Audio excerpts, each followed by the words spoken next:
कंचन राज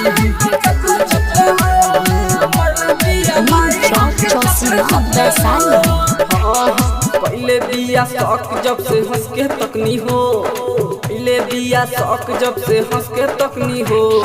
मरले बिया माई हमके चपले चपले हो, मरले बिया माई हमके चपले चपले हो। निकलतानी घर से मुँह ढकले ढकले हो, निकलतानी घर से मुँह ढकले ढकले हो। मरले बिया माई हमके चपले चपले हो, मरले बिया माई हमके चपले चपले हो। Music director DJ Kanchan Raj Hajipur Vaishali. मन के माना लय होई ना भेंट, दोसर लड़की और रुकल चाहे से, दोसर लड़की और रुकल चाहे से, दोसर लड़की और रुकल चाहे से।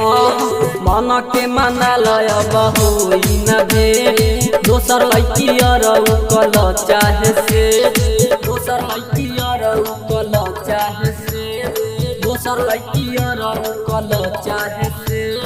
पापा देले गाड़ी भैया खूबे डटले हो, पापा देले गाड़ी भैया खूबे डटले हो। मरले बिया माई हमके चपले चपले हो, मरले बिया माई हमके चपले चपले हो। Music director DJ Kanchan Raj Hajipur Vaishali.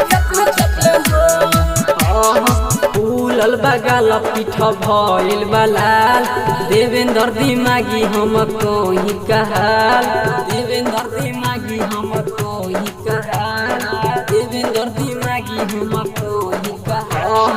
फूलल बगाल पीठ भइल बलाल, देवेंद्र दिमागी हम कोई कहाल, देवेंद्र दिमागी हम कोई कहाल, देवेंद्र दिमागी हम कोई कहाल।